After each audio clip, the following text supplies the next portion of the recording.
esa relación de humedad, que es un parámetro adimensional, en el cual m sub t, m sub e y m sub 0 son el contenido de humedad en un tiempo dado, el contenido de humedad en el equilibrio y el contenido de humedad inicial. Todo esto en base seca. En este trabajo evaluamos 6 diferentes modelos reportados en la literatura para los procesos de secado, que son los que se presentan, que son los que presentamos en esta tabla, y se evaluó mediante los parámetros de ajuste del R cuadrado, que buscamos un valor cercano a 1 para definir cuál es el mejor modelo, y los valores de error, la raíz del error cuadrático medio y la suma de los errores, que deseamos que el mejor modelo tuviese los valores más bajos de errores. Además, para entender también mejor el fenómeno, se calculó la difusividad efectiva, que es un indicativo de la velocidad a la cual sale el agua del material. Esto se calculó a partir de la forma simplificada de la segunda ley de Fick para una placa plana. Y la energía de activación también fue calculada siguiendo un modelo tipo Arrhenius de las difusividades, en función de la temperatura para el caso de secado convectivo y de la potencia en el secado por microondas. A partir de las hojas de moringa frescas y mediante los diferentes tratamientos de secado, se prepararon extractos empleando como solvente etanol agua en una relación 80-20, con una metodología asistida por homogeneización de alto cizallamiento empleando un ultraturras.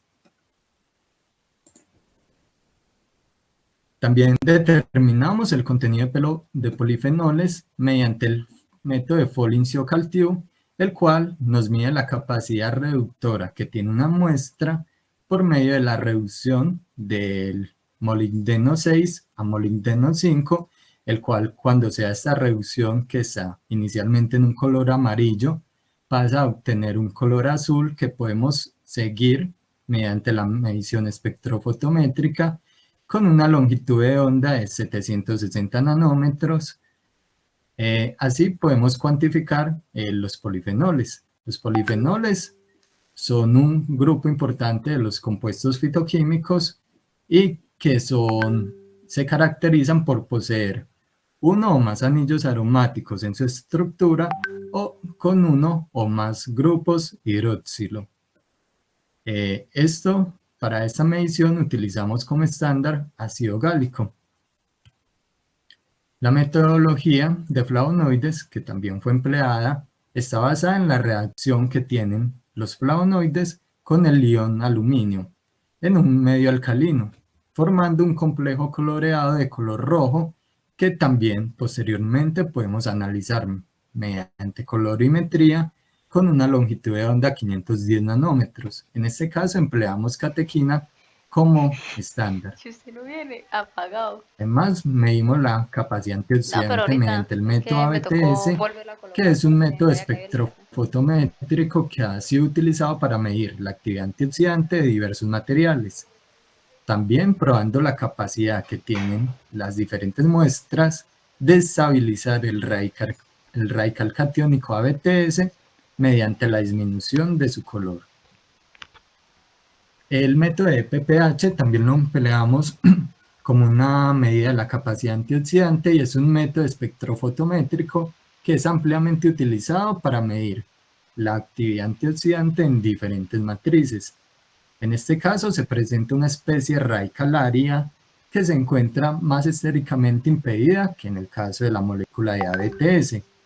El porcentaje de inhibición se presenta como medida de la capacidad antioxidante y la curva de calibración se realiza empleando trolos como estándar.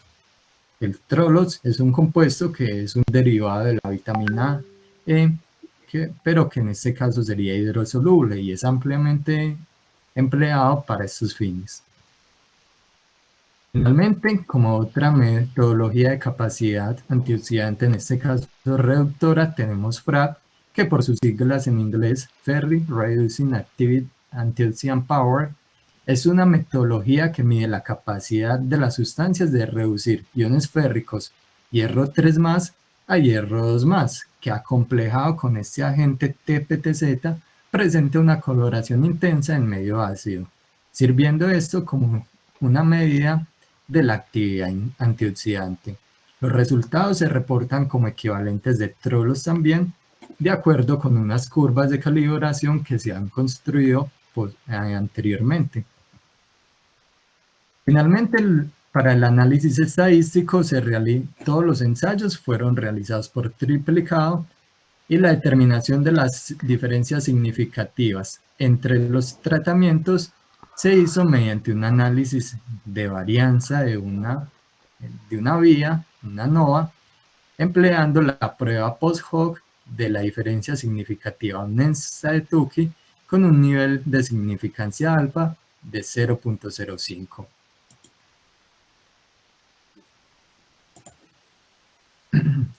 Con respecto a los resultados, podemos ver en la cinética que en el secado convectivo, al aumentar la temperatura de secado, nos estaríamos moviendo de acá, desde la derecha hacia la izquierda, vemos como el tiempo de secado disminuye significativamente, pasando aproximadamente desde 5 horas para unos 40 grados Celsius hasta 45 minutos a 80 grados Celsius.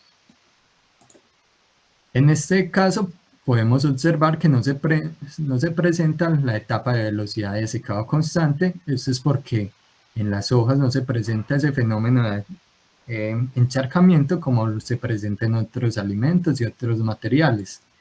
Adicionalmente, la etapa dominante del proceso es la etapa de velocidad decreciente y en este caso, con respecto a los modelos evaluados, Logistics fue el modelo que presentó un mejor ajuste con los parámetros que habíamos analizado.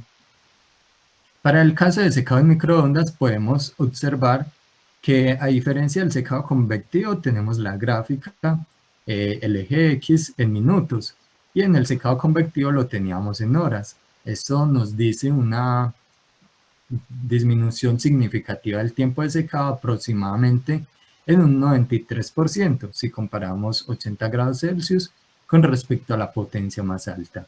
Con respecto a las potencias podemos observar que a la potencia más bajita, es decir 360 vatios, el tiempo de secado fue aproximadamente de 11 minutos, mientras que a la potencia más alta, 900 vatios y hasta 700 vatios, el tiempo de secado puede estar cercano a los 3 minutos. Una disminución del 93%. Y también en este caso, el modelo de Logistics fue el modelo más adecuado que ajustó los datos experimentales. Con respecto a los parámetros cinéticos obtenidos, para la difusividad efectiva se encontró que los valores de microondas eran mayores comparados con los del secado convectivo. Eran de algunos órdenes mayores. Y esto se explica debido a que la energía asociada a las microondas es absorbida al interior del material, lo cual aumenta rápidamente el gradiente que se tiene de presión y temperatura, permitiendo la apertura de los poros del material y una difusión más alta del agua hacia la superficie de las hojas. Los valores de energía de activación, siendo 48.71 kJ por mol para el secado convectivo y 49.30 vatios por gramo para el caso del microondas, se encuentran relacionados con la literatura y son valores acordes con estos procesos. Ya con respecto al contenido de polifenoles, se destaca que el proceso de liofilización fue el proceso más adecuado que permitió una alta conservación de estos, hasta el 98% con respecto a las hojas frescas, y el proceso que permitió que tuvo una mayor degradación fue el secado por microondas a la potencia más baja. Sin embargo, podemos observar que las más altas potencias, a medida que incrementa la potencia, también incrementa la conservación de estos tipos de metabolitos y permitieron una conservación del 76 y 67% respectivamente, siendo también muy comparable con los otros métodos analizados.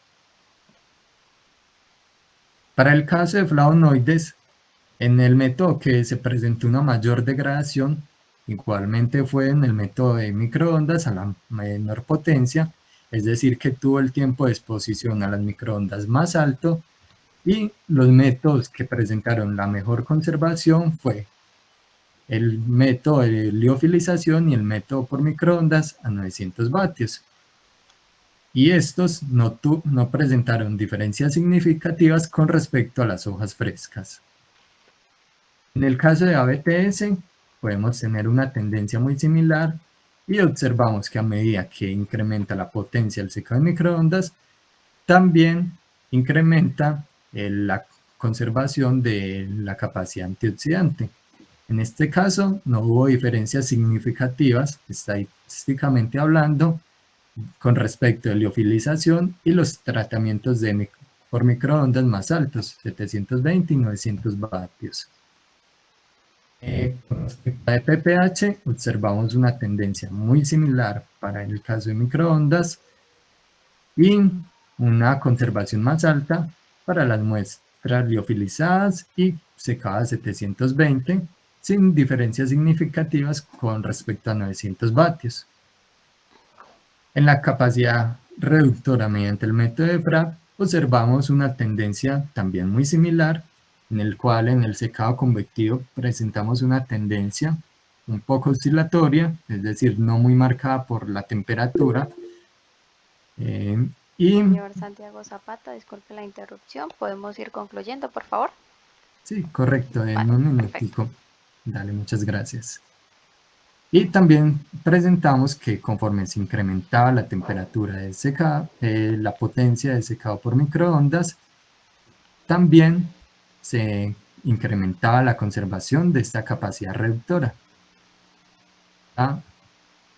Finalmente, con respecto a las conclusiones, podemos decir que las hojas de moringa presentaron un alto contenido de metabolitos antioxidantes y capacidad antioxidante, comprobando así su alto potencial nutracéutico.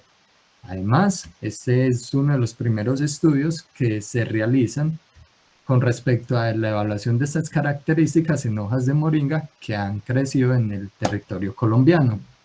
También, adicional a esto, el secado por microondas a 900 vatios redujo significativamente el tiempo de secado en un 93% si lo comparamos con el secado convectivo a la temperatura más alta. Aquí tienes un resultado de la web. Y esto permitió una alta conservación de los metabolitos antioxidantes y la capacidad antioxidante. Es así como destacamos esta combinación de secado con microondas, que tiene un tiempo muy rápido, es decir, bajos tiempos de secado, y a una alta potencia de 900 vatios como una alternativa interesante para la conservación de hojas de moringa. Estas son algunas referencias y muchísimas gracias. Muchísimas gracias a usted por sus aportes e intervención. En esos momentos se abre el espacio para realizar las preguntas. Les recuerdo nuevamente, las hacemos a través del chat. Estamos atentos.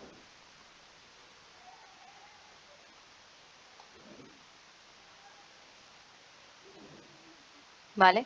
Entonces, si no tenemos preguntas en el chat, nuevamente le agradecemos y continuamos con la siguiente ponencia titulada Análisis del impacto social de los proyectos de grado del programa de Ingeniería de Sistemas, ponente Judith del Pilar Rodríguez Tenjo.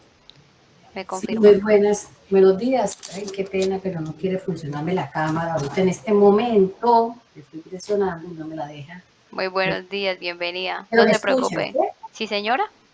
Bueno, voy a hacer la presentación, entonces desde aquí me van a disculpar un momentico, comparto, me dicen si la están viendo. Sí, señora, le confirmo. Modo normalito, ¿sí? ¿Ya? Sí, señora. ¿La pueden ver? Bueno, de manera muy general, pues voy a tratar de, primero que todo, pues primero agradecer a la Vicerrectoría de Investigación y Extensión por este evento que se está desarrollando, la 9ª Semana Internacional de Ciencia y Tecnología e Innovación. Me uno como ponente en la ponencia Análisis del Impacto Social de los Programas de Ingeniería de Sistemas. ¿Qué vamos a mirar? De forma muy general, pues nosotros como programa acreditado, yo soy la directora del programa de Ingeniería de Sistemas, Judith Pilar, qué pena, se me olvidó presentarme. Estamos trabajando en los procesos de renovación y acreditación de alta calidad y se vienen fortaleciendo estos procesos misionales. Y hemos venido creando alianzas con diferentes empresas de la región y del país. Esto nos ha permitido que nuestros estudiantes puedan trabajar o puedan desarrollar proyectos allí. Y hemos creado esa alianza universidad-empresa. Y nosotros como docentes pues venimos participando. ¿Cuál es una de verdad que lo que hemos querido hacer y que es una necesidad? Es empezar a analizar de todos esos proyectos de grado que se han desarrollado, qué impacto ha generado esos proyectos y si verdaderamente les ha dado a las empresas, pues les ha generado mejor trabajo, en este caso, facilidad de trabajo. Para esto tenemos que mirar cuál ha sido a nivel conceptual. ¿En qué nos basamos? En el acuerdo 056, efectivamente, lo que está en sus artículos del 139 al 157, donde establece lo que es el trabajo de grado y qué es lo que se le va a permitir al estudiante tomar de las diferentes modalidades. Sabemos que para desarrollar un trabajo de grado se debe tener una coherencia entre el planteamiento del problema, la metodología, la investigación, los resultados que surjan, pero todo sustentado bajo unos referentes teóricos. Pero es importante que no solo se quede ese trabajo allí, sino que miremos qué impacto está generando esos proyectos de grado. Entonces, por esa es una de las razones que nuestro problema, o yo creo que lo tenemos muchos, es mirar o analizar, medir ese impacto de esos trabajos de grado, cómo realmente le aporta a la región, cuando hablo región, es la empresa, y cómo le está aportando a nuestro programa y a la misma universidad. Para ello nos hemos planteado algunas preguntas. ¿Qué factores inciden en la aplicación o en la implementación de los trabajos de grado? ¿Y de qué manera nuestros graduados del programa de Ingeniería de Sistemas han podido aplicar y a proyectar ese trabajo de grado en su desempeño profesional? Esto nos trajo a nosotros a plantear un objetivo fundamental, que es evaluar el impacto de estos trabajos de grado desarrollados por estos estudiantes, especialmente en un periodo estipulado que era, empezamos a trabajar con 2018, 2021 y luego ha sido un ejercicio que nos ha tocado que seguirlo ampliando. ¿Qué queríamos hacer? O como tal, establecer todos los antecedentes de trabajo de grado que tenemos en el programa de ingeniería durante estos últimos años, determinar cuáles han sido esos enfoques de estos trabajos de grado y obviamente indicar cuál es el impacto que generan estos trabajos de grado desarrollados por los estudiantes. Para ello es importante tener unas definiciones. Vamos a encontrar muchísimas definiciones en muchos libros, en la web, etcétera. Pero nos tomamos algunos como el de Libera. En el 2007 él decía que el impacto social es una consecuencia de efectos de un proyecto, que los impactos y efectos se refieren a consecuencias planeadas o no previstas en determinado proyecto. Y por ello, esos efectos generalmente se relacionan con el propósito, mientras que los impactos se refieren al fin. Entonces uno se pone a analizar estas definiciones y pues teníamos la definición también de Cohen, donde decía que el impacto de un proyecto o de un programa social es la magnitud cuantitativa del cambio en el problema de la población objetivo como resultado de la entrega de ese producto. Y uno dice, bueno, ¿y a eso a qué se refiere? Pero, ¿qué pasa con los programas, por el caso nuestro como programa de ingeniería de sistemas, donde estamos desarrollando proyectos de software, cómo impactan en la sociedad? Entonces, tenemos que analizar desde la ciencia, desde la tecnología, cómo se definen esos efectos positivos y negativos. Para ello también fue necesario que tuviéramos en cuenta el marco legal, como lo mencionaba, en el acuerdo, en el estatuto estudiantil, donde plantean todas las diferentes modalidades que les ofrecen a los estudiantes. Y así estoy segura que algunos de los que están aquí presentes o escuchándome, pues desconocen de pronto ese trabajo, los invito de una vez a que revisen su reglamento estudiantil. Hay una gran variedad de modalidades que son fundamentales. Para nuestro caso, pues yo voy a mencionar algunos. ¿Qué era lo que, entonces, la pregunta que seguíamos haciendo, bueno, ¿y cómo vamos a evaluar ese impacto? Entonces miramos que ese concepto de impacto social no solo vemos resultados previstos, sino también aquellos que se previeron. Igualmente va a contemplar tanto los efectos positivos como aquellos negativos que se puedan presentar en la implementación de un determinado, en este caso, programa o proyecto. Pero para ello nos hacíamos una serie de preguntas. ¿Cómo debemos redactar el impacto de un proyecto? ¿Cuál es el impacto de esa investigación?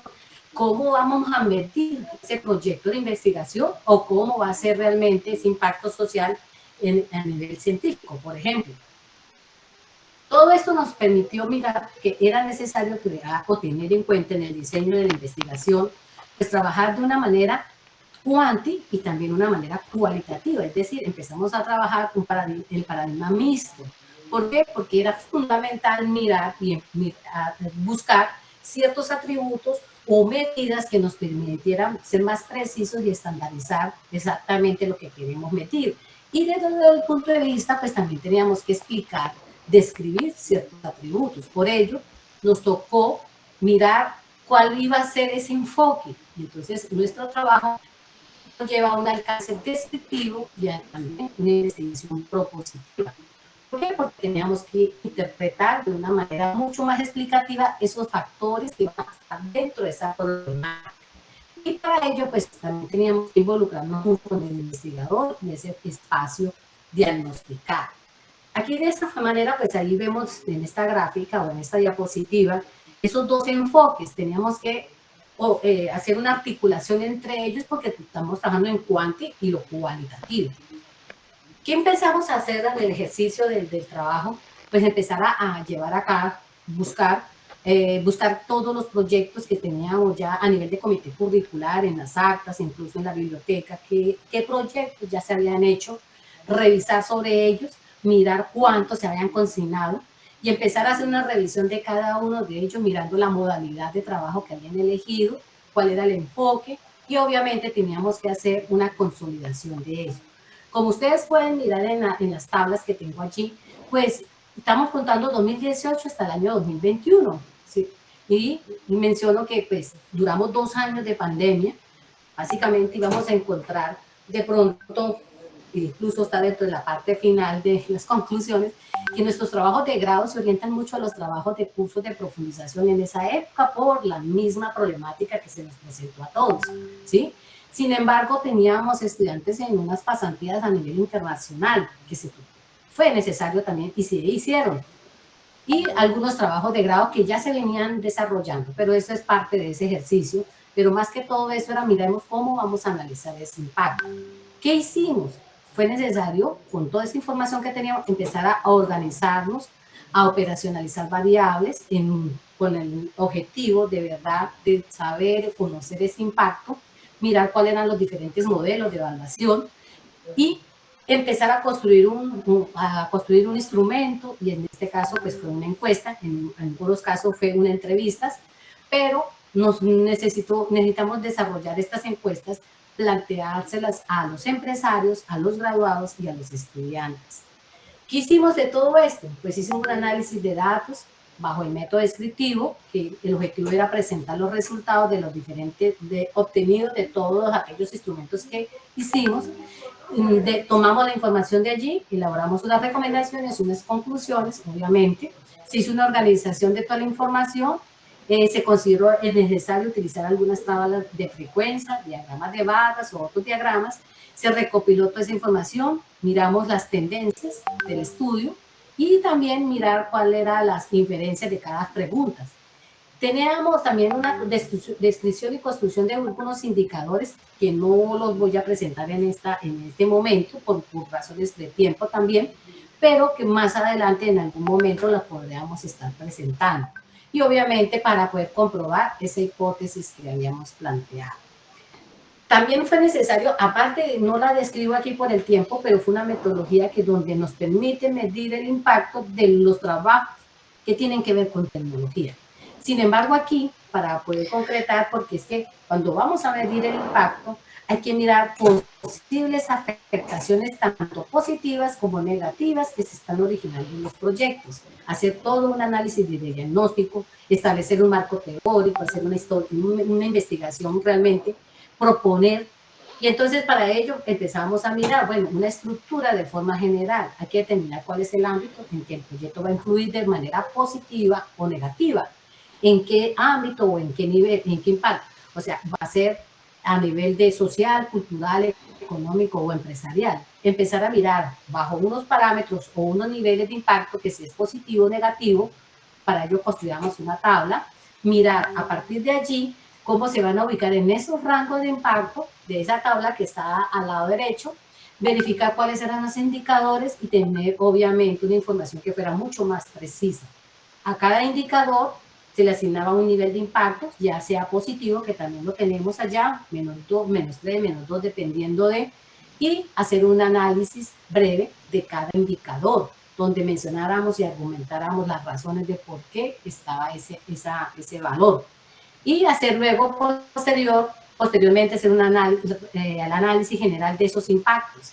Y se utilizó una fórmula que me determinaba la valoración cuantitativa y cualitativa dependiendo del impacto. Y ahí está la fórmula donde N es igual al número de impacto, N es mi, la suma es igual a la sumatoria de las valoraciones cuantitativas sobre N, que es el número de indicadores. Esto nos puede permitir también una tablita donde están todos los indicadores de acuerdo a ese nivel, a esa subdivisión o dimensión que habíamos trabajado para tener el valor total del impacto en el medio. Encontramos muchas cosas, sin embargo voy a mencionar algunas, no más. ¿Qué fue lo que encontramos en ese trabajo? Que cuando el 31,1% de las empresas que se encuestaron señalaron que los proyectos no fueron utilizados, y nosotros decíamos, ¿por qué? Ya las razones eran más de orden económico en la empresa, muchos que por el paso de la pandemia, o sea, eso fueron varias las razones, pero bueno. También nos permitió que los estudiantes, o sea, eso sí, no, a ellos, muchos de ellos quedaron en la empresa. Pero el 48,6% de algunos manifestaron haber utilizado el proyecto y lo estaban siguiendo en la empresa. Otro de los puntos importantes dentro del hallazgo, pues que la mayoría de las empresas no han podido alcanzar los objetivos. Muchos de ellos dicen que lo han podido, otros dicen que no, pero sin embargo para nosotros fue gratificante que esos objetivos esperados por esas labores que ellos están haciendo, tanto fuera empresa privada o pública, pues lo estaban así utilizando. ¿Qué encontramos en estas tablas? De forma también muy general, los proyectos nuestros se están orientando, en gran parte, a ingeniería del software. Y como conclusiones, pues yo puedo decir aquí en este caso, pues de acuerdo a las modalidades de trabajo de grado que tenemos en la universidad, por este estudio se destaca el trabajo, los cursos de profundización, y hago la aclaración, fue por la época de la pandemia, ¿sí? Porque realmente efectivamente fue esos 2 años cruciales. Los estudiantes, porque de ahí los estudiantes le podían dedicar, ellos dicen que era por un semestre académico, no más, mientras que otros proyectos, de acuerdo a la modalidad, pues lo podían hacer en otro tiempo. Sí se destacó la modalidad de pasantía, porque le brinde las posibilidades al estudiante de seguir en la empresa, pero muchas veces también depende de la organización, de las políticas, de las directrices que ellos tengan. Entonces, eso ha sido pues de parte y parte, cosas positivas como cosas negativas. Nuestros graduados, un gran porcentaje, se manifestaron que habían seguido trabajando allí. Y los proyectos de sistematización de conocimiento, los cuales se presenta como una alternativa de aplicar ese conocimiento y profundizar mucho más en la temática, es también una de las opciones que optan los estudiantes. ¿Qué recomiendo yo? Y no solo yo como docente de esta universidad, sino también como parte de un equipo en el cual venimos trabajando. Es fundamental que en nuestros currículos tengamos cursos de seminario de investigación donde el estudiante desarrolle el anteproyecto. que cuente con el acompañamiento de un profesor como asesor, en este caso metodológico. Otra cosa importante es que socialicemos los trabajos, en este caso como director de un programa, debemos presentar a que los estudiantes socialicen ante los demás ese proyecto. Crear instrumentos que le permitan, faciliten las consultas del trabajo de grado. También recomiendo a todos los directores y a uno como docente, la mayoría de los docentes, tener un banco de proyectos, si lo podemos decir así, preguntarle a nuestros graduados que están laborando en otras empresas que también nos faciliten unos temas de proyectos que se puedan llevar a cabo.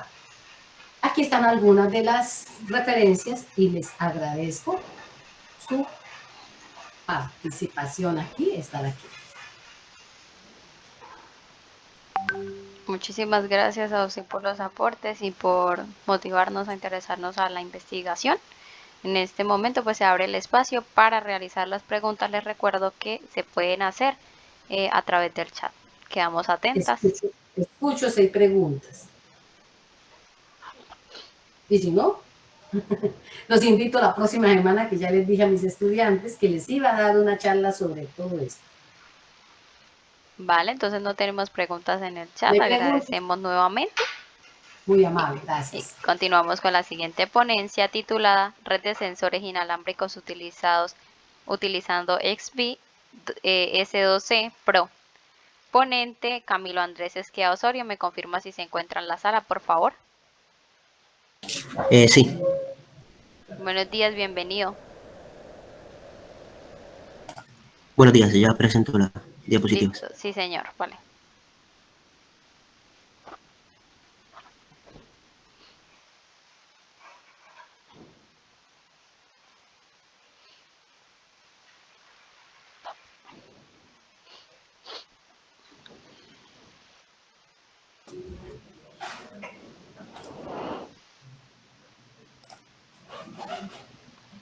Ok, ¿me confirman si se ve? Sí señor, le confirmo. Ok, muchas gracias. Bueno, buenos días, asistentes y ponentes de la 9ª Semana Internacional de Ciencia, Tecnología e Innovación. Voy a presentar el proyecto nombrado Red de Sensores Inalámbricos utilizando XBee S2C Pro, cuyos autores son Dinael Guevara, Byron Medina, Andrés Eduardo Páez, Ángelo Soto Vergel, Andrés Adolfo Álvarez y quien les habla, Camilo Andrés Esquea, de la Universidad Francisco de Paula Santander, Cúcuta, Departamento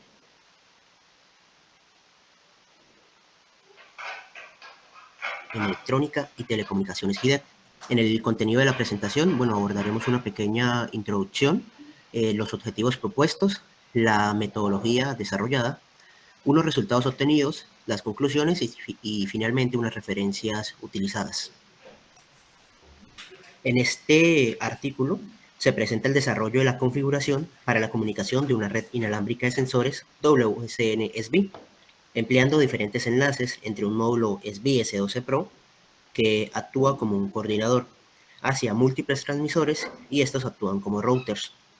Este tipo de conexiones es generalmente usado para ofrecer soluciones del Internet de las cosas, facilitando el diseño de redes inalámbricas de sensores para el monitoreo de múltiples variables físicas y optimizando así también la capacidad del canal de comunicación entre los dispositivos. Además, permite obtener redes más simples y confiables para diversas aplicaciones. Una de ellas es la agricultura, que son usadas para obtener datos de humedad de suelo, temperatura, precipitación, entre otros, contribuyendo a mejorar las condiciones de monitoreo y control en la producción agrícola. Otras aplicaciones que se pueden observar es en la automatización industrial y domótica, habilitando el intercambio de información entre diferentes dispositivos de muy baja latencia. En los objetivos propuestos se presenta el objetivo general, configurar la comunicación de una red de sensores inalámbrica mediante módulos SBee S12 Pro para el monitoreo de variables físicas. Y para cumplir este objetivo general, pues se proponen 4 objetivos específicos. El primero, recopilar la información necesaria para completar el proyecto, concretamente sobre la arquitectura, las tecnologías, también los modelos de propagación, los antecedentes disponibles sobre las redes de sensores inalámbricas. El segundo, pues, sería parametrizar la antena, que será usada para la comunicación, y definir las variables que serán monitoreadas, así como los componentes electrónicos necesarios. Como 3, tenemos definir la arquitectura de la red de sensores y configurar la comunicación entre los módulos. Y finalmente, realizar pruebas de comunicación en el software especializado y verificar la correcta comunicación entre nodos.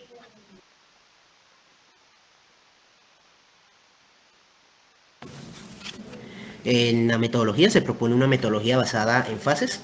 Para la fase número 1, fase de planeación, se proponen actividades como la búsqueda de información referente al proyecto, contextualizar sobre la actualidad de las redes inalámbricas y aplicaciones de los módulos SBIN. La segunda fase es la fase de selección, que abarca desde parametrizar la antena que será usada a una frecuencia específica, como identificar las variables físicas a monitorear y también la selección y caracterización de los sensores que serán usados para medir estas variables. La fase 3 es la fase de diseño y configuración, que abarca actividades desde diseñar la arquitectura de la red de sensores y configurar la comunicación entre estos módulos SBIN. Finalmente, en la fase 4 tenemos una fase de pruebas, donde se realizan pruebas de comunicación de los módulos con ayuda del software especializado y se obtiene una prueba de rango para verificar la intensidad, la fuerza de la intensidad de la señal recibida.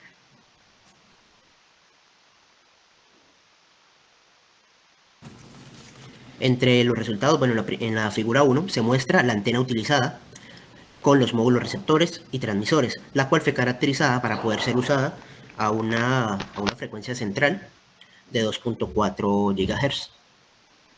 Podemos ver en la figura 2, se muestran las variables que serán monitoreadas, en el que para cada una de ellas se debe seleccionar un sector correspondiente. En esta figura, bueno, podemos ver las variables como temperatura, humedad, precipitación, presión barométrica y la humedad de suelo. Son estas variables que serán monitoreadas.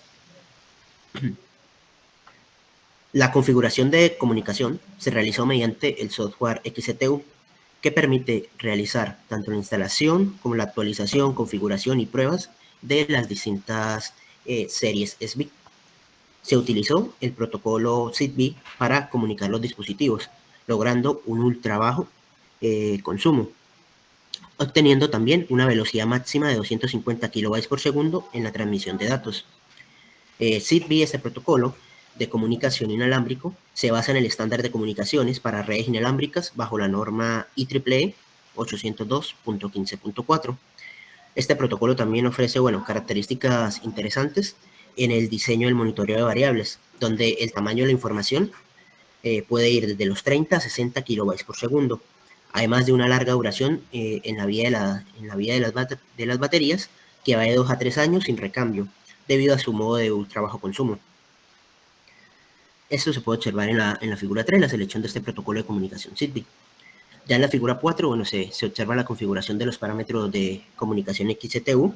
Esta configuración de la red se optó con una topología en estrella, definiendo, bueno, en primer lugar, el canal, se asigna el canal para la emisión y recepción de los datos.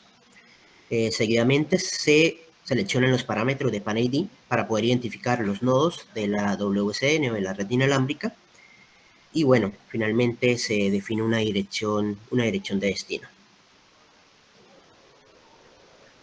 En la figura 5 y 6 podemos ver los diagramas de flujo, tanto del módulo transmisor como del receptor, los códigos realizados para cada uno de estos nodos.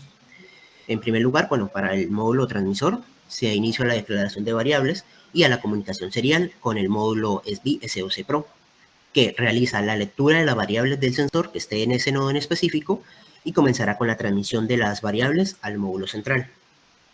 Ya para el módulo receptor o módulo central, este recibirá esta información de los transmisores, inicia la comunicación serial y realiza una comprobación de que si recibe o no esta información.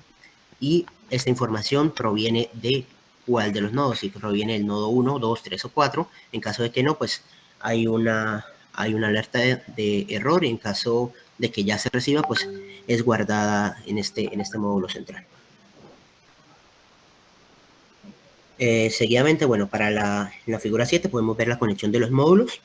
Para la lectura en el software del módulo SBIN fue necesario emplear como hardware el SBIN Explorer USB, el cual, bueno, nos permitirá configurar y operar el modem SBIN desde nuestro PC. Esto se puede observar en la figura 8, que es la configuración de los módulos, en el que, bueno, en primer lugar se realiza un escaneo en los puertos USB del computador para poder detectar estos módulos y que se verifica que se haya guardado las últimas configuraciones realizadas a los módulos, que es lo que podemos ver en la figura 8, los dos módulos, uno configurado como un coordinador y el otro sería el dispositivo que envía los datos. Bueno, una vez configurados estos parámetros de la red, en el modo de consola, se puede observar efectivamente la comunicación bidireccional de la red. Esto se puede ver en la figura 9, donde, bueno, se realizó una primera prueba, solo de dos nodos, un transmisor y un receptor, y podemos ver esta comunicación funcionando. Ya en la figura 10 se muestra ya el esquemático general de la topología estrella, bueno, donde se cuenta con el módulo receptor, que está junto al ordenador, y, bueno, los múltiples nodos transmisores.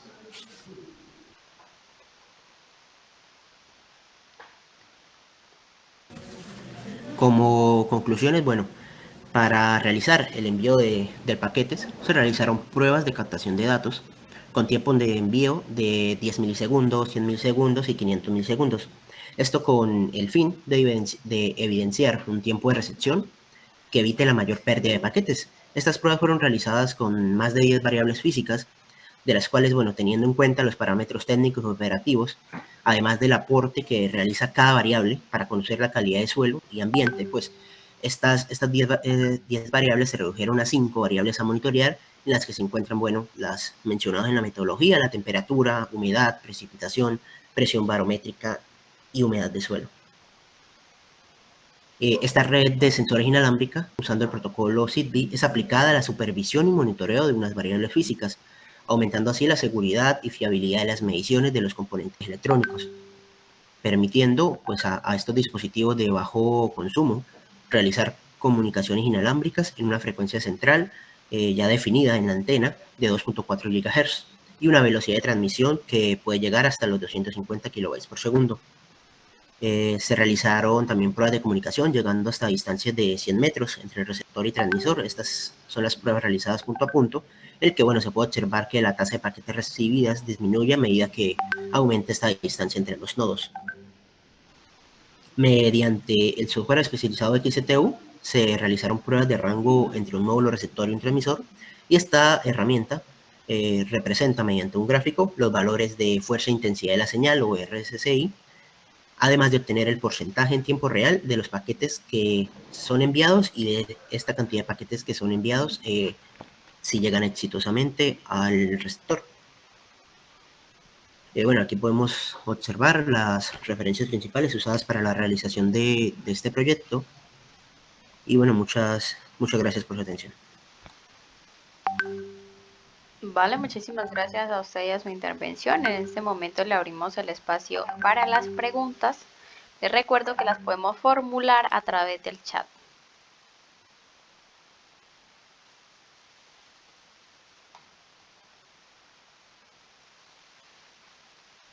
Vale, nuevamente informo que las preguntas las podemos realizar durante la presentación de las ponencias y al final damos los 5 minutos.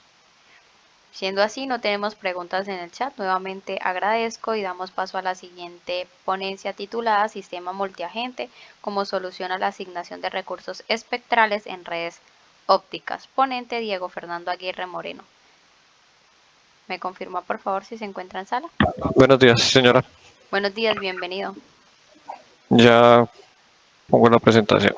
Vale, perfecto.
Buenos días.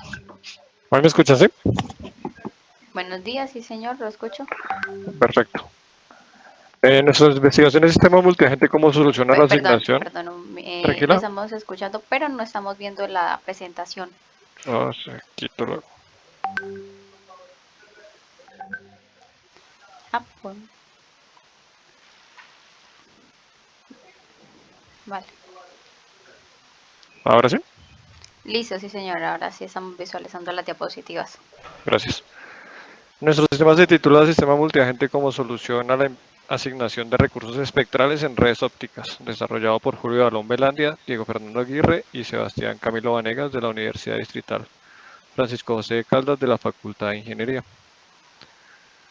Introducción. La constante innovación y desarrollo tecnológico en redes ópticas busca soportar los futuros volúmenes de tráfico que pueden llegar a congestionar la red actual y causar colapso en el transporte de información.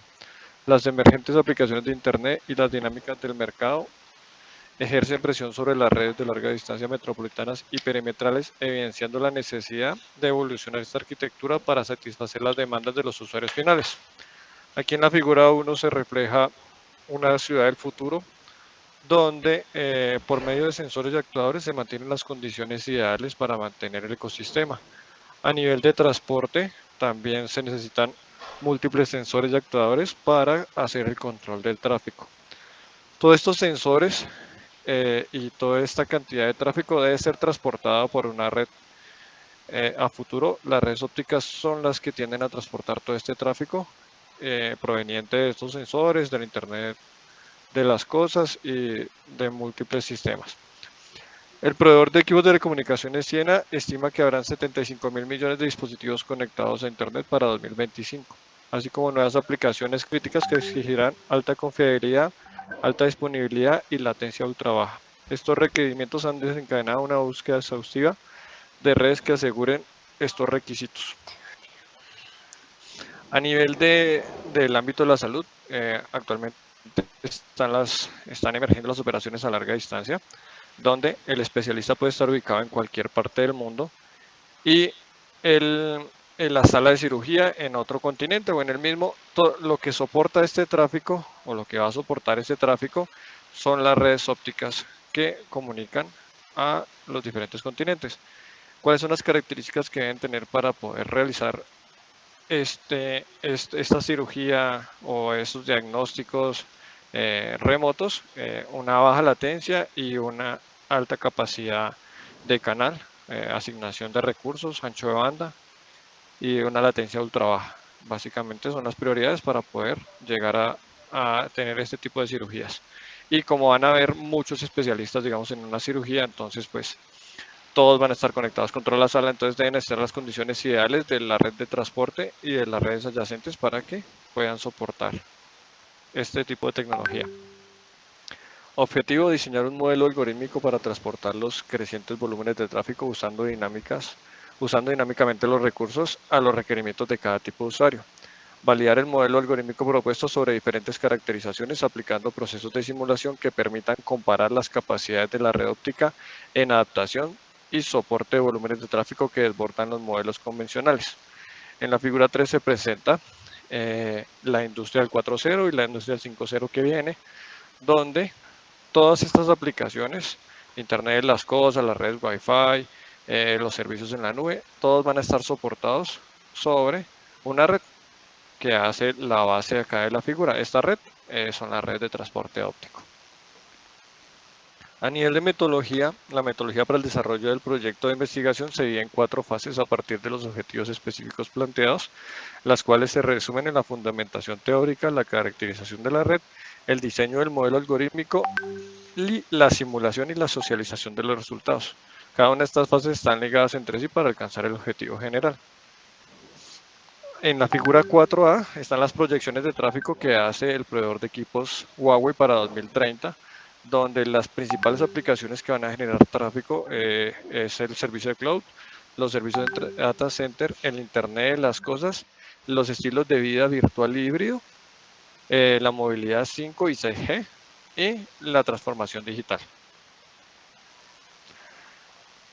A nivel de justificación, justificando el tráfico que proyecta Huawei, proyecta el proveedor de equipos Huawei, Ciena, ZTE, Cisco, indican que básicamente todo el tráfico va a provenir de las conexiones del Internet de las cosas con los vehículos, la automatización de los hogares, el censo de las condiciones de las personas, aquellas personas que sufren del corazón, todos estos dispositivos van a estar conectados a la red para que un especialista esté o una entidad centralizada o una inteligencia artificial esté censando toda la información a nivel de la industria, en las redes eléctricas, en la agricultura, en la generación de energía, en la navegación a nivel de barcos. Todo esto va a estar centralizado en una red neuronal.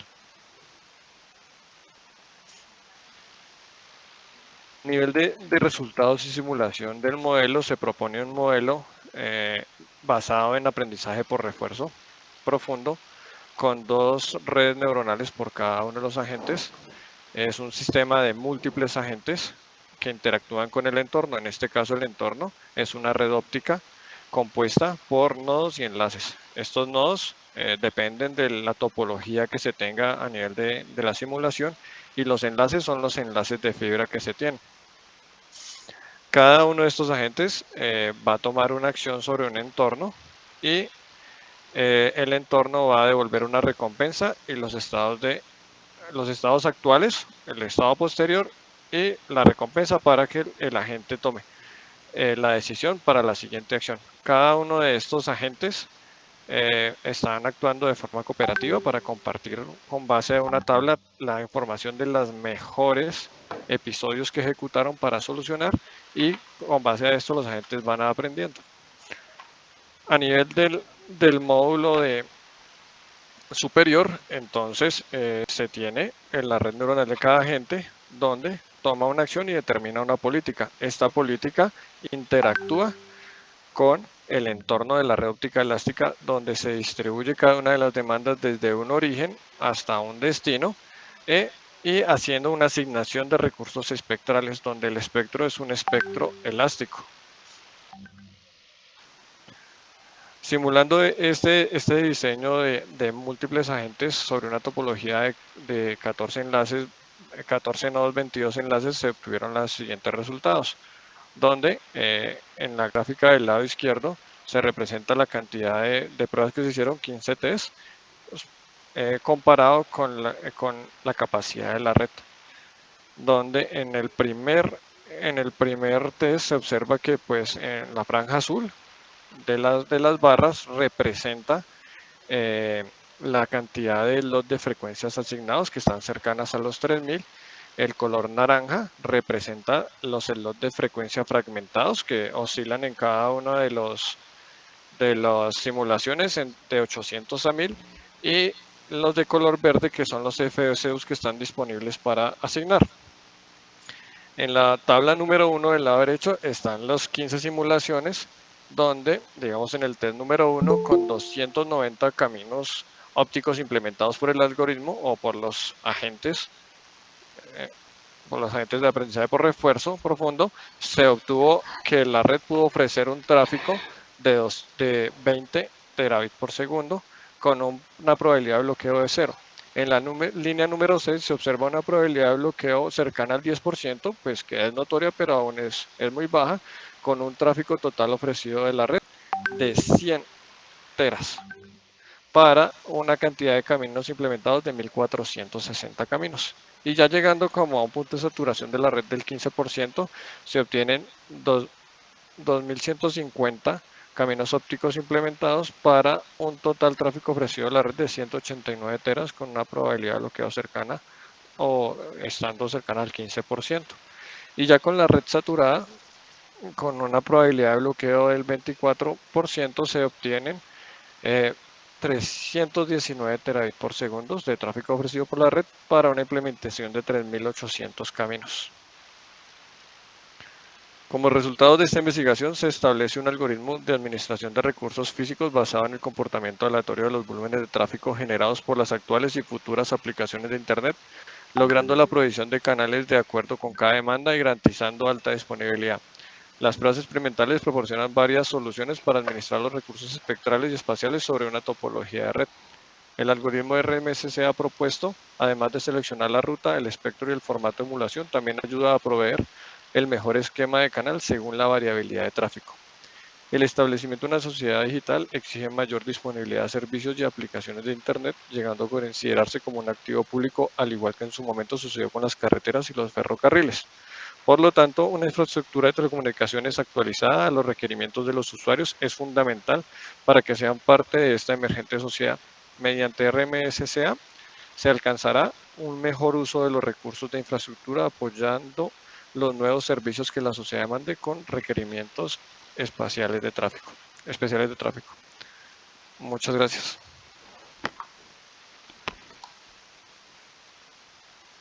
Muchísimas gracias a usted por participar en esta semana.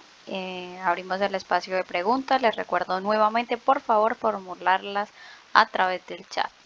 Quedamos atentos.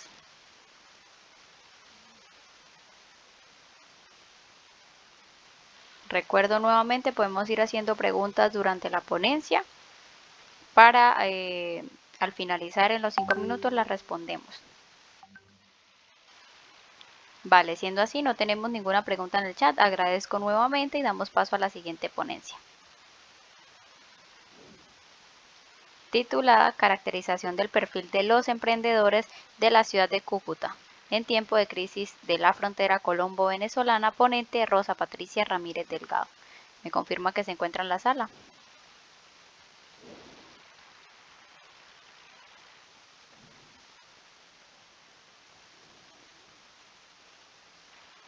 Se encuentra la ponente Rosa Patricia Ramírez Delgado.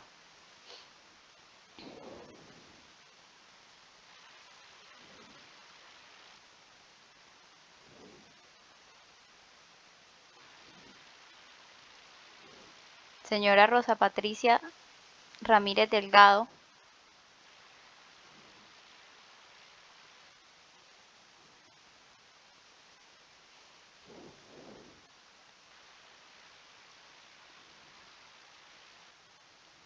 Vale, entonces me permito tomar un momento para tratar de contactar a la señora Rosa y ya pues les pedimos un poquito de paciencia y espera para finalizar con esta última ponencia.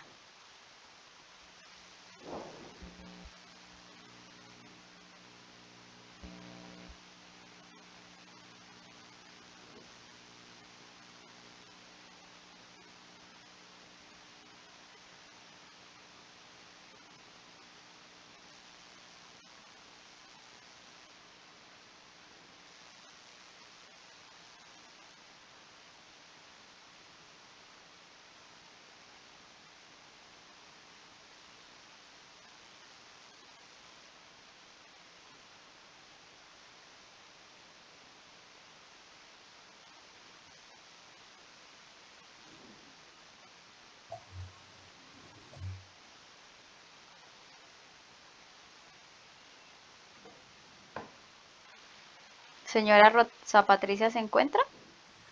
Sí, ya regálame un momento. Vale, perfecto.